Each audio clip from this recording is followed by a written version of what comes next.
Hey guys, welcome back to another YouTube video. Now, in today's video, guys, I am going to be doing yet again another Halloween franchise ranking, and in this ranking, I am going to be ranking the scores from the Halloween franchise.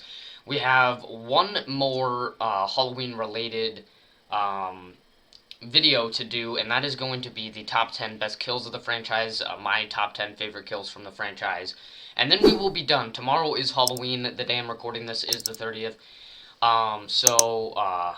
Yeah, one more video, and I'm going to try to get these two videos out as soon as possible, hopefully before Halloween, so I'm not having one on November 1st or 2nd or whatever.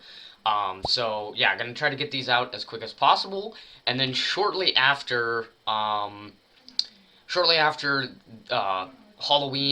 and November's getting started, I'm going to be doing some Diary of a Wimpy Kid content, almost finished with the new Diary of a Wimpy Kid book. And once I do get finished with it, I will do a review and a ranking, a new Diary of a Wimpy Kid ranking, which I know you guys really love. Those videos are always super popular on my channel. So other than that, I think that's all the announcements I need to make, and let's get on to this ranking. For this ranking, I managed to rack up 14 different scores, and there are technically more than 14. But there were a few that were so similar to the main score that I just didn't want to have to put it on here, and make it that complicated. But there were a few that were slightly different from the main score of the movie that I decided, sure, I'll include it on here as well. And I think it was only one additional one, because, yeah, we have 14, but there's 13 movies, so there was only one additional one. But otherwise, I chose pretty much the main score of every single Halloween movie, and this is including Halloween 3 as well. Halloween 3's main theme, not Silver Shamrock, but its theme at the opening credits of the movie. I think they even utilize it a little bit more throughout the rest of the movie as well. So, other than that, starting up on this ranking, at number 14 is going to be the Resurrection score. Much like the movie itself, the score doesn't really have much to offer. It's very similar to the original Carpenter score, and I hate to compare this score to the Carpenter score, but it's pretty much just a worse version of the Carpenter score. It adds in a few, a couple of differences in the score, but it's just a worse version of the Carpenter score. It removes all of the great elements of the Carpenter score and replaces them with slightly different things that make it so much worse. Just the small little things that make it so much worse. It doesn't even try to be different. It just throws in a few unique things here and there to make it its own score, while being very similar to the original Carpenter score. So it gives it number 14 for that reason. Number 13, and this one may be unpopular. I think I've heard some people who are a really big fan of this score, and it is the Halloween Triumphant score from 2018. And I'm just not a huge fan of this score. It's a very quiet score. It doesn't have a lot of high climactic elements to it. It's just very calm. And that's why I'm not a huge fan of it. Just not very not a lot of beats. Just very low beats and whatever you want to call it. I'm not a music expert, but just very low notes here and there, and that's pretty much it. And I'm not a huge fan of it.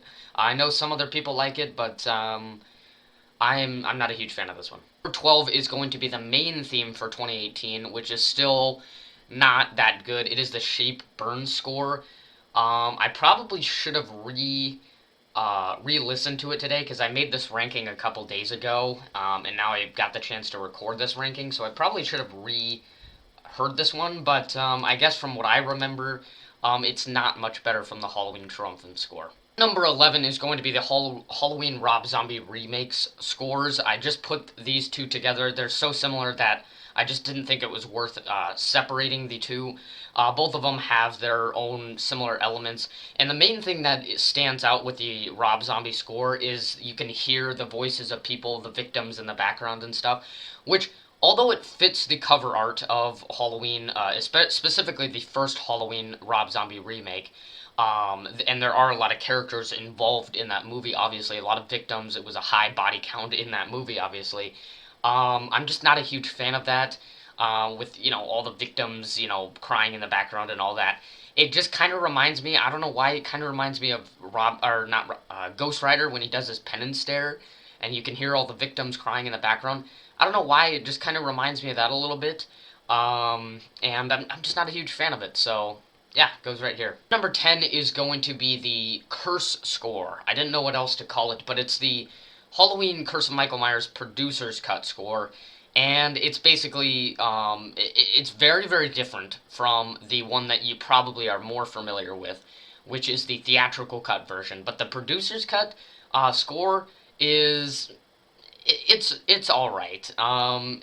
It has a few unique elements here and there, but it doesn't do anything to really just stand out and make me like it that much. And I'm not sure why the producer's cut just didn't stick with the good score that they had with the theatrical cut, because that score was really good. Spoiler alert, it's going to be higher up on the ranking, but I don't know why they didn't just choose to use the same exact score for both of the different cuts. Maybe they just wanted more of a distinction. I don't know, but to me, this is just a worse score in general compared to the other score that they had created. So goes to number 10. Number 9 is going to be the end score. Just another pretty generic score, not really a whole lot to it. I'm a little bit more familiar with this score just because I've been working at a movie theater. Same with the Kill score. Both of them I was working at the movie theater at the time that these two movies have released.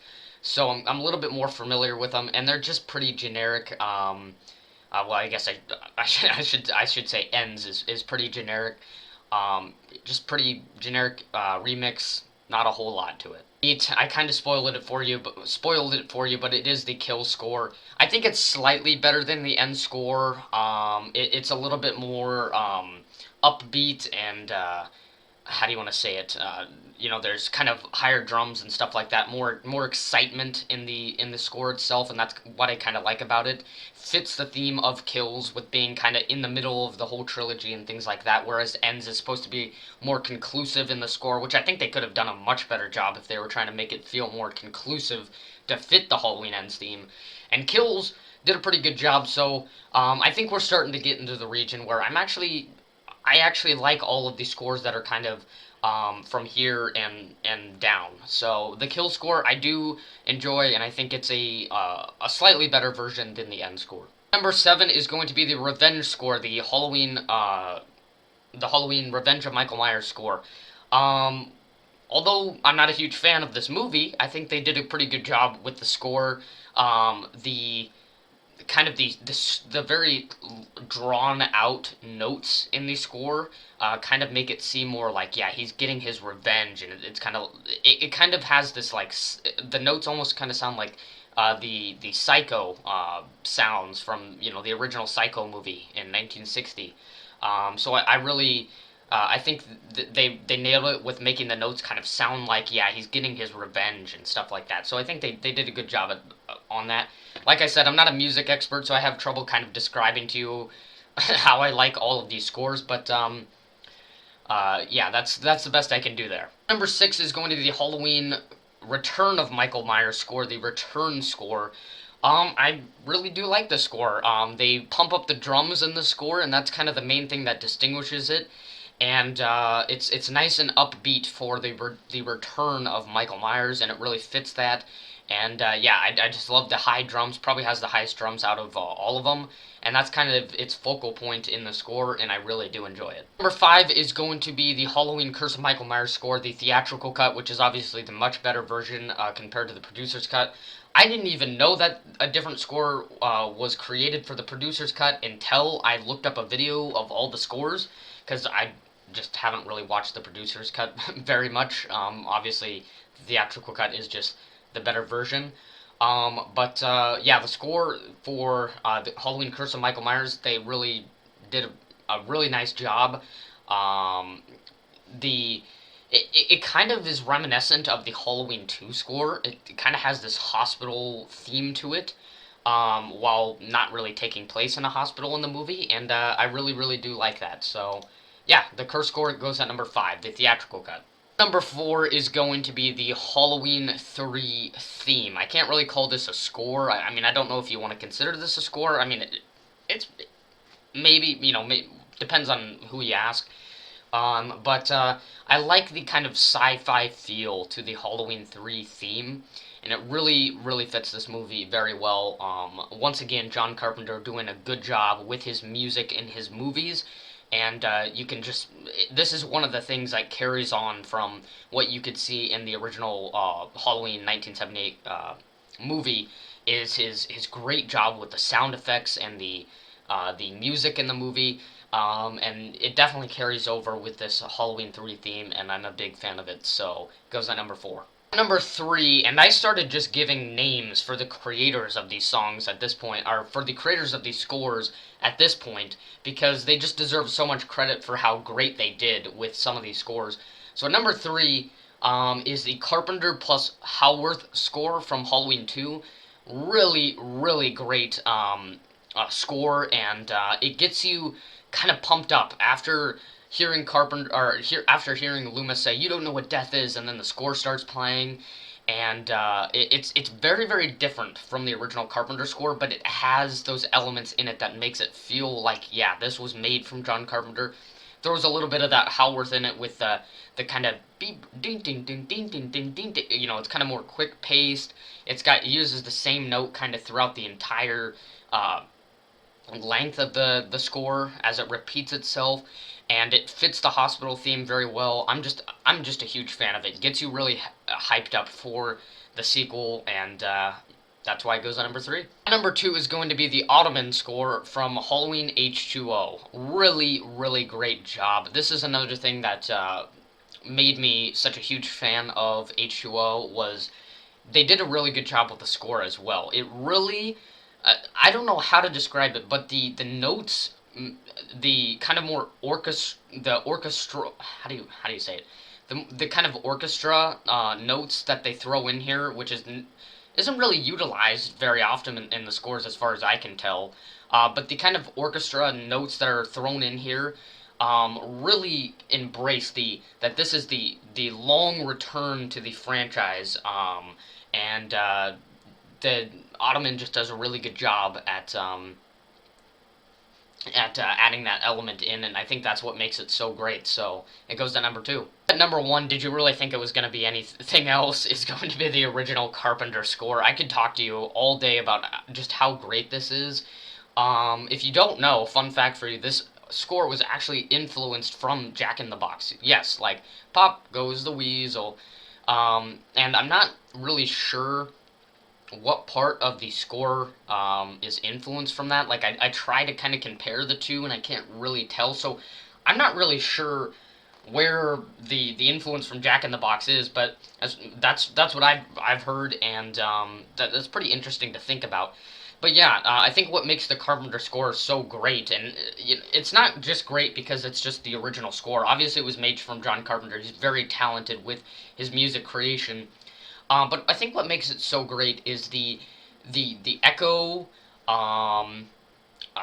just the iconic the beat. It's just become so iconic over time that you're kind of just fixed to liking this particular note and beat of this pattern of notes.